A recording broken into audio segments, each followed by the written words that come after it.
ईरानी वज़ीर ख़ारजा की अपनी टीम के हमरा इस्लाम आबाद आमद से दोबारा पाकिस्तान सफारती तौर के ऊपर पूरी दुनिया का महवर बन चुका है, पूरी दुनिया का सेंटर बन चुका है। पूरी दुनिया पाकिस्तान पर ख़ुसूसन इस्लामाबाद पर फोकस किए बैठी है कि अब की बार जो है वो पाकिस्तान की सफारतकारी क्या वाकई ही अमेरिका और ईरान के दरमियान जो कशीदगी है क्या उसको ख़त्म कर पाएगी, क्या फिर से आज अमन लौट कर आएगा, क्या स्ट्रेट ऑफ हुर्मुज़ सबके लिए ओपन होगी। तो यूँ इन सारी चीज़ों क्योंकि बरह रास्त ये जो कशीदगी है अमेरिका और ईरान के दरमियान ये पूरी दुनिया को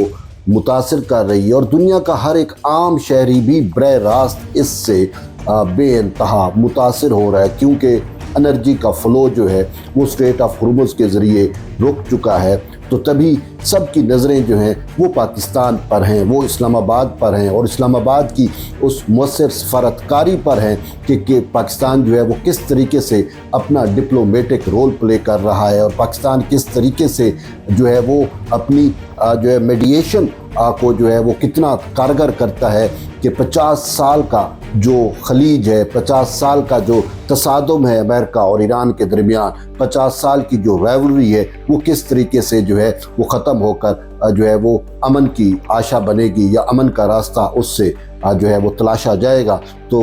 यही बात है कि पहले जब मुज़ाकरात हुए तो वो जो है मुकम्मल तौर पर कामयाब तो ना हो सके, लेकिन उसका दूसरा फेज़ जो है उस सबको उसका इंतज़ार है कि इन मुज़ाकरात का हतमी नतीजा कब, कैसे और कहाँ निकलेगा। और इस हवाले से इस्लामाबाद ही तो फोकस पॉइंट है, इस्लामाबाद ही सबकी तवज्जो का मरकज़ है और फिर इस्लामाबाद में जो पाकिस्तान की क़यादत है वो भी तो दुनिया को यकीन दिला रही है, वो भी जो है उन्होंने अपनी सफारती जो काविशें हैं, जो जिद्दोजहद है उसको उन्होंने बूस्ट अप किया हुआ है, एक्सेलरेट किया हुआ है। शायद यही वजह है कि हम बैक वक्त अमेरिका और ईरान दोनों की क़यादत से जो है उनको हमने इंगेज किया हुआ है। तो इसी वजह से अब जब ही ईरानी वज़ीर ख़ारजा, ईरानी वफ़द पाकिस्तान आया तो उसके फ़ौरी बाद अमेरिकी सदर डोनाल्ड ट्रंप की जानिब से जो है वो अमेरिकी वफ़द का ऐलान किया गया और उसमें ये कहा गया कि स्टीव विटकोफ और जेरेड कुशनर जो हैं वो इस्लामाबाद रवाना होंगे और मुज़ाकरात करेंगे। तो यूँ अमेरिकी सदर की जानिब से अमेरिकी वफ़द का तो ऐलान हो चुका है। अब ईरानी वफ़द के बारे में जो चीज़ें हैं वो अभी तक सच पूछें जो हकीकत है कि मरकज़ तो इस्लामाबाद ही है, इस्लामाबाद अकार्ड ही होगा और मुज़ाकरात भी होंगे, अमन का रास्ता भी निकलेगा। लेकिन अभी असल मामला ये है कि दोनों फ़रीक़ैन के दरमियान जो एतमाद की बहाली है पाकिस्तान उस पर वर्क कर रहा है और इसी वजह से ईरानी वफ़द पाकिस्तान आया तो उसने पाकिस्तान से मुशावरत करनी है, मुशावरत कर रहे हैं, मुशावरत हो रही है और उस मुशावरत के बाद फिर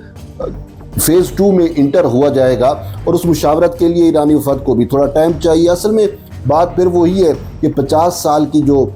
आपकी राइवलरी है वो महज चंद दिनों में, चंद घंटों में तो ख़त्म नहीं हो सकती, इट टेक्स अ टाइम। और असल वही कि एतमाद का बहाल होना सबसे ज़रूरी है। तो पाकिस्तान जो है वो इस वक्त न सिर्फ सालसी का काम कर रहा है बल्कि पाकिस्तान पुल ब्रिज बना हुआ है बिटवीन अमेरिका एंड ईरान। हम पुल का किरदार भी अदा कर रहे हैं और इसके साथ साथ हम जो है वो दोनों फ़रीक़ैन के जो तहफ़्फ़ुज़ात हैं एक दूसरे पर, जो शिकवे शिकायत हैं वो भी हम कन्वे कर रहे हैं। यानी हम मैसेंजर का भी रोल प्ले कर रहे हैं कि अमेरिका की जो डिमांड्स हैं, अमेरिका के जो मुतालबात हैं, अमेरिका का जो शिकवा शिकायत है ईरान के ऊपर, हम वो बरह रास्त ईरान को बताते हैं हमारे थ्रू ही और फिर ईरान की जानिब से जो डिमांड्स रखी जाती हैं या जो अपना पॉइंट ऑफ व्यू रखा जाता है वो हम अमेरिका को बताते हैं। तो यूँ हम ब्रिज भी हैं, हम सालिस भी हैं और हम जो है वो उन दोनों को फिर से एक ही मुज़ाकराती टेबल पर बिठाने के लिए हमतन जो है वो काविशें भी कर रहे हैं।